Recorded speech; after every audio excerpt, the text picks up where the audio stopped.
आज हम इस बात पर चर्चा करेंगे कि भारत और अमेरिका के बीच जो ट्रेड डील की बात हुई है तो ये हमारे लिए कितना फ़ायदा है, कितना नुकसान है।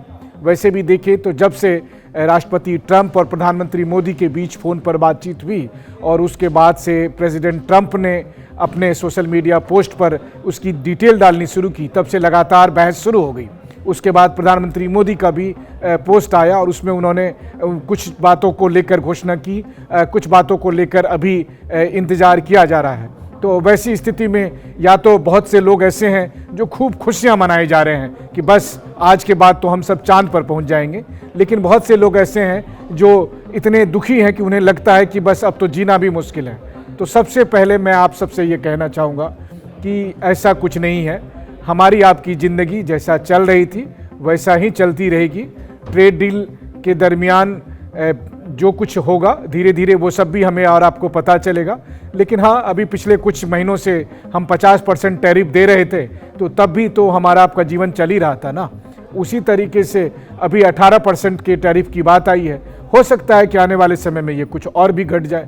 वैसे भी एक बात मैं आपको बताऊं कि ट्रंप के आने से पहले ये जो आंकड़ा था टैरिफ का, ये तो इकाई अंक में था, मतलब 10% भी नहीं था। कुछ मामलों में 2-3% से लेकर कुछ मामलों में 6 से 8% का था। तो इसको लेकर आप परेशान मत होइए। अब आती है बात कि इसमें आखिर क्या क्या डिटेल्स हैं। तो उसको लेकर मैं कुछ जानकारी, जो लोगों से मैंने बात की, सरकार के कुछ लोगों से बात की, जो अमेरिकन साइड ने कुछ जानकारियां सार्वजनिक की है, उसके हिसाब से मैं कुछ चीज़ें आपसे साझा करने आया हूं। तो सबसे पहले तो देखिए, मैं आपको बताऊं कि मुझे अभी भी याद है पिछले साल 13 फरवरी को जब मैं खुद वाइट हाउस में मौजूद था। राष्ट्रपति ट्रंप और प्रधानमंत्री मोदी की वाइट हाउस में मीटिंग हो रही थी और तब दोनों नेताओं ने ये फैसला लिया कि हाँ, दोनों देशों को ट्रेड डील को लेकर बातचीत करनी चाहिए। तो भारत उन देशों में से शामिल था जिसने अमेरिका के साथ सबसे पहले ट्रेड डील पर बातचीत शुरू की थी। लेकिन उसके बाद क्या हुआ, आपने देखा कि ट्रंप और उनका एडमिनिस्ट्रेशन जैसे लगता था कि राशन पानी लेकर भारत पर चढ़ गए। बीच में तो यहाँ तक बात आने लगी कि ट्रंप ने कह दिया कि भारत की इकोनॉमी डेड इकोनॉमी है। कम से कम इस बात को तो ट्रंप की पत्नी मेलानिया ट्रंप भी इस बात से सहमत नहीं होगी। लेकिन खैर, ट्रंप थे और जब ट्रंप ऐसा बोलने लगे तो फिर वो कहते हैं ना कि राजा से ज़्यादा तो उनके मंत्री सब सलाहकार जो हैं वो ज़्यादा अपने आप को बोलने लगते हैं। तो उनके कुछ सलाहकार तो भारत पर ऐसे बयान देने लगे कि अमेरिका के ही विशेषज्ञ उन सबको समझाने लगे कि भाई ऐसी बात नहीं है। भारत जो है वो कई हजार साल पुराना इतिहास है उनका। तो जब भारत ने तमाम मुसीबतों को झेला है, 200 साल का ब्रिटिश राज झेला है, कई 100 साल का हमने विदेशी आक्रांताओं को झेला है, तो 4 साल ट्रंप को भी झेल लेंगे। ऐसा नहीं है कि उससे देश हमारा ख़त्म हो जाएगा। कहने का मतलब ये है कि इस ट्रेड डील को लेकर बहुत एंग्जाइटी में मत आइए। वो मैं इसलिए कह रहा हूँ क्योंकि ये एक व्यवहारिक बात है। देखिए, डील जब होती है कुछ चीज़ें सामने आती है, कुछ चीज़ें और आगे आएगी। अगर हमें लगेगा कि नहीं इसका फ़ायदा नहीं हो रहा है तो फिर और आगे बातचीत होगी। ये एक नियमित प्रक्रिया है। इसमें राहत की बात यह है कि भारत और अमेरिका के बीच संबंधों में जो एक खटास हो गई थी वो खटास अब बहुत हद तक कम हुआ है और उसके कई सारे कारण हैं। और उसमें से बहुत से कारण ये हैं कि अमेरिका की भी मजबूरी बन गई थी। जैसे पिछले दिनों में आप देखिए, ट्रंप तो बड़ा कहते हैं कि मैं डील में करूं, तो ट्रंप ने कितने डील कर दिए। मेरी जानकारी के मुताबिक केवल 2 डील है जो कि ट्रंप कर पाए थे, वियतनाम से और इंडोनेशिया से। इसके अलावा उनका साउथ कोरिया वाला डील जो है वो बहुत सक्सेसफुल नहीं हुआ, तो उसको लेकर वो फिर से एक अलग टैरिफ लगाने की बात कर रहे थे।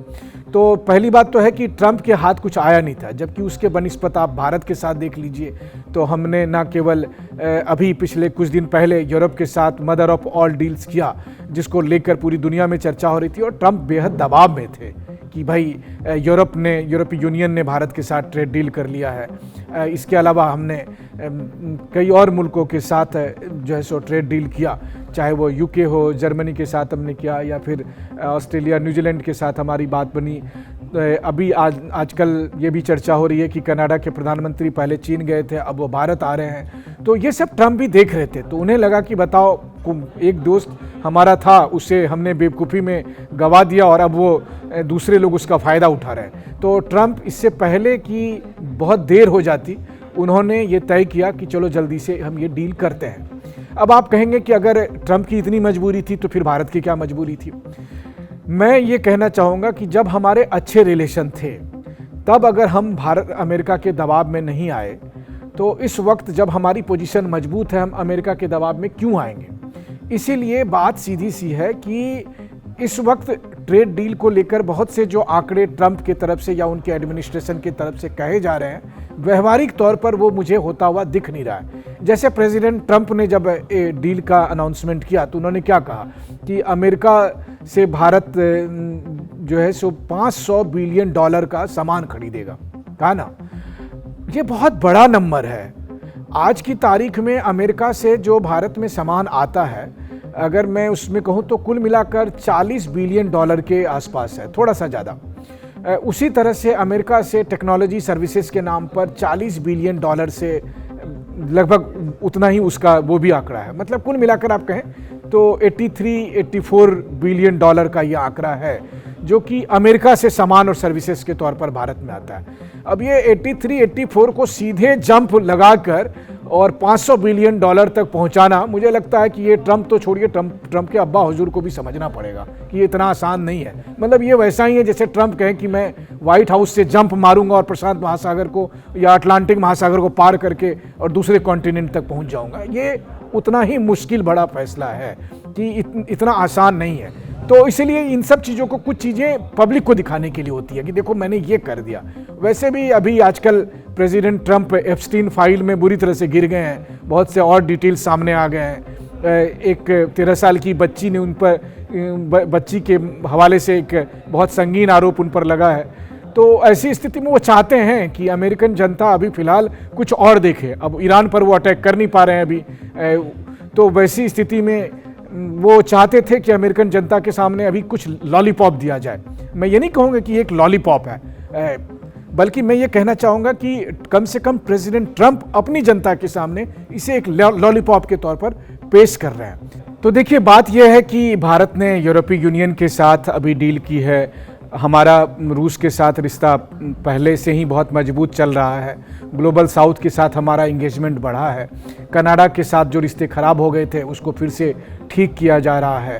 चीन के साथ हमारे रिश्ते कितने तनावपूर्ण थे उसको हमने सामान्य करने की कोशिश की है। तो वैसी स्थिति में इतना सब कुछ होने के बाद हम अमेरिका से मुंह मोड़ नहीं सकते थे। हमारा अमेरिका के साथ संबंध रखना है, उसके बहुत से कारण हैं। और ऐसी स्थिति में कम से कम ट्रेड डील के बहाने, वो कहते हैं ना कि जब हस्बैंड वाइफ में झगड़ा हो जाता है तो पहले तो होता है कि भाई बात तो हो, उसके बाद फिर आगे देखा जाएगा। तो मुझे लगता है कि हमें इस मोड में आना चाहिए कि अभी बहुत सारी बातें जो पहले तो डिटेल आएगी और डिटेल आने के बाद फिर हमें, अगर मान लीजिए कोई चीज़ जो हमारे पक्ष में नहीं है तो आने वाले समय में हमें मौका मिलेगा, हम उस पर भी बात कर सकेंगे। वहीं दूसरी तरफ ट्रंप बहुत सारे दावे ऐसे कर रहे हैं जो व्यवहारिक तौर पर संभव दिखता नहीं है, जिसमें से एक मैंने आपको $500 बिलियन का सामान बेचने की बात कही, बशर्ते कि अगर अमेरिका ज़बरदस्ती भारत को कहे कि आप F-35 खरीद लीजिए। देखिए, F-35 फाइटर जेट के साथ इतने किंतु परंतु हैं कि तमाम सुरक्षा विशेषज्ञ ये कहते हैं कि हमें F-35 नहीं खरीदना चाहिए, और रूस का जो Su-57 है या फ्रांस का जो रफाइल है वो उसकी तुलना में ज़्यादा बेहतर ऑप्शंस हैं। तो अभी ये सब देखना बाकी होगा, नंबर एक बात। दूसरी बात है कि ट्रंप कह रहे हैं कि रूस के साथ तेल खरीदने को लेकर, देखिए रूस के साथ तेल खरीदने को लेकर पिछले दिनों ये देखने में आ रहा है कि पहले की तुलना में हमने तेल धीरे धीरे करके कम खरीदना शुरू कर दिया था। तो मुझे लगता है इसके पीछे की एक स्ट्रेटेजी ये भी हो सकती है कि ठीक है भाई, ट्रंप की भी बात रह गई, हम मान लीजिए 1-2 महीने जीरो पर चले जाएंगे, हम तेल नहीं खरीदेंगे, और जो 25% का एक दंड के तौर पर जो हम पर टैरिफ लगा था वो ख़त्म हो गया। अब उसके बाद फिर महीना 2 महीने के बाद क्या होगा? अगर भारत फिर से रूस से तेल खरीदने लगेगा तो क्या ट्रंप फिर से 25% का टैरिफ लगा देंगे? मुझे इस पे संशय है।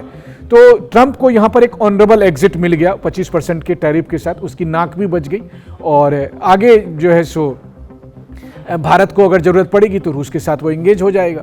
बाकी बचा अमेरिका से तेल खरीदने की बात हो या फिर वेनेजुएला के जो जबरन तेल अमेरिका ने कब्जा किया उसको लेने की बात है, तो भारतीय कंपनियां देखेगी कि ये हमारे लिए फ़ायदे का सौदा है या नहीं। अभी फिलहाल भारत के पास पर्याप्त मात्रा में तेल रिजर्व में है, तो वैसी स्थिति में हमारे पास एक टाइम है कि जिसमें हम असेस कर सकें और फिर एक डिसीजन ले सकें। तो कई बार कुछ हालात को बीत जाने देना होता है, समय को बीत जाने देना होता है, ताकि तस्वीरें थोड़ी और साफ होती है। और वहीं दूसरी तरफ आप देखिए कि ट्रंप अभी कई जगह पर घिरे हुए हैं। ट्रंप घरेलू मोर्चे पर बुरी तरह से घिरे हुए हैं, ईरान के मसले पर वो घिरे हुए हैं ही, यूरोपीय यूनियन के साथ उनके संबंध बहुत खराब चल रहे हैं। तो वैसी स्थिति में उन्होंने अपने लिए इतना सारा क्योस पैदा कर दिया है कि हमारे लिए एक सटीक मौका है कि हम उसके साथ इंगेज करके, बातचीत करके अपने फायदे की चीज़ों को ले सके। भारत अमेरिका संबंधों के मूल में यही बात है, चाहे भारत में जब भी जिसकी भी सरकार रही हो और अमेरिका में भी जो भी प्रेसिडेंट रहा हो, कि हम दोनों बात करते रहे और अपने विन विन सिचुएशन का रास्ता तलाशते रहे। तो ये जो कम्युनिकेशन गैप पिछले दिनों था कि अमेरिका की तरफ से जो अलग अलग किस्म की धमकियां आ रही थी, तू मैं आ रहा था, वो अभी बंद हो जाएगा, क्योंकि अभी बड़ा गुडी माहौल होगा। अब ट्रंप ने कह दिया जी सब कुछ अच्छा है, मोदी हमारे सबसे महान दोस्त हैं, तो अब उनके जो चंगू मंगू मंत्री हैं वो अब भारत के बारे में ऐसी अनावश्यक टिप्पणियां नहीं करेंगे। बात भी सही है कि इसका फर्क तो पड़ता ही था अमेरिकन बाजार में भी, अमेरिकन इन्वेस्टमेंट में भी, और अराउंड द वर्ल्ड अगर मैं कहूँ तो जियो पॉलिटिक्स को भी लेकर है। हाँ, रही बात भारत के लिए, तो आप चाहे जिस भी विचारधारा के हो, भारत को एक मुल्क के तौर पर आप कह सकते हैं कि हमने हमेशा से एक संयमित नीति अपनाई है। हम थोड़े रिएक्ट करने के मामले में आज चलो कुछ तूफानी करते हैं वाला अंदाज में नहीं रहते हैं, उसका हमें फ़ायदा होता है। डिप्लोमेसी यही चीज़ है, डिप्लोमेसी ठंडा करके खाने वाली चीज़ होती है, उसमें आप तुरंत ही ओवर रिएक्शन नहीं देते हैं, क्योंकि अगर आप तुरंत रिएक्ट करेंगे तो उसका फ़ायदा कम नुकसान कम। तो मोटे तौर पर मैं उसी मूल बात पर आता हूँ कि हमें फ़ायदा हुआ है या नुकसान हुआ है। तो हमारा सबसे बड़ा फ़ायदा ये है कि पिछले दिनों जो अमेरिका, खास करके प्रेसिडेंट ट्रंप और उनका एडमिनिस्ट्रेशन बेहद हॉस्टाइल हो गया था, वो अब बातचीत के टेबल पर इस ट्रेड डील के नाम पर आ गया। तो अब हम विभिन्न मुद्दों पर उनसे बातचीत कर सकेंगे और कुछ मामले जो निपट चुके हैं, कुछ मामले जिन पर अभी स्थितियां अच्छी नहीं हैं, उनको हम बात कर सकेंगे, उनको हम समझा सकेंगे। यह हमारे लिए सबसे बड़ा फ़ायदा है। दूसरा बड़ा फ़ायदा है कि हमने दुनिया को संदेश दिया कि देखिए भारत इंपॉर्टेंट है, इसलिए सभी मुल्क उसके पास आ रहा है और अब अमेरिका भी इंगेज कर रहा है, क्योंकि अमेरिका के साथ इंगेज करने से फ़ायदा ये होता है कि फिर भारत दूसरे और मुद्दों पर, मान लीजिए कि रूस से हमें हथियार खरीदने की बात आती है या दूसरे ईरान से इंगेजमेंट की बात आती है चाबहार पोर्ट पर, तो इन सब चीज़ों पर जो ट्रंप की तरफ से लगाम लगाने की कोशिश हो रही थी, वो सब पर आप ढिलाई कर पाएंगे, उनसे कुछ रियायत ले पाएंगे, उनसे छूट ले पाएंगे। उसके बाद जो तीसरी बात है कि बहुत सारी जो डिफेंस टेक्नोलॉजी से, मतलब जो टैरिफ से रिलेटेड नहीं है, उन सब चीज़ों में हमारा इंगेजमेंट बढ़ेगा। और निश्चित तौर पर इसका बहुत हद तक क्रेडिट मैं कहता हूं कि अमेरिका के जो नए राजदूत हैं सर्गियो गोर, उनको भी देना चाहिए कि उन्होंने आने के बाद दोनों एडमिनिस्ट्रेशन के बीच में डायलॉग को एक नए लेवल पर लेकर गए और उसके बाद ये सब चीज़ें हो पाई है। तो ये सब चीज़ें हमारे लिए फ़ायदा है। नुकसान की बात क्या है, तो देखिए अमेरिका में जो मतलब जैसे हमारे यहाँ कृषि मंत्री हैं, वैसे ही उनके जो सेक्रेटरी हैं एग्रीकल्चर के लिए, उन्होंने दावा किया है कि अमेरिकी एग्रीकल्चरल प्रोडक्ट जो हैं वो अब भारत के बाज़ार में आएंगे। तो ये बात भी सही है कि अमेरिका के कुछ प्रोडक्ट तो आ ही रहे थे, सोयाबीन और मक्का को छोड़ दिया जाए तो कैलिफोर्निया से सेब, पिस्ता, बेरी, ये सब आ ही रहे थे। तो मक्का और सोया को लेकर क्या भारत तैयार है और किस हद तक तैयार है, कितनी इजाज़त दी गई है, ये सब डिटेल आने के बाद स्थितियाँ साफ हो पाएगी।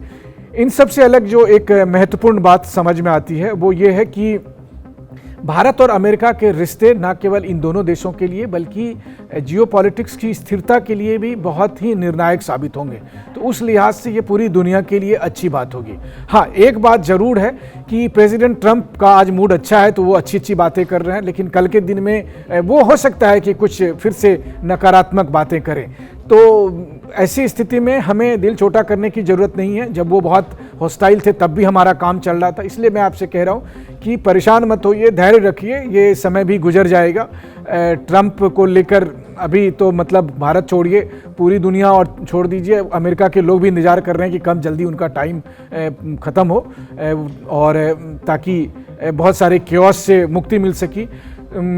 और सबसे बड़ी बात यह है कि इस डील से नुकसान और फायदे से अलग होकर हमें ये सोचना पड़ेगा कि ये एक नई किस्म की शुरुआत है जिसमें हम कुछ नई और बहुत सारी चीज़ों को आगे भविष्य में पा सकते हैं। और फिर क्या है कि जब बातचीत के स्तर पर आप इंगेज रहेंगे तो संभावना बनती है कि हम आने वाले समय में अगर कहीं कुछ नुकसान हमें हो रहा है तो उसको आप मैटेरियलाइज कर सकें।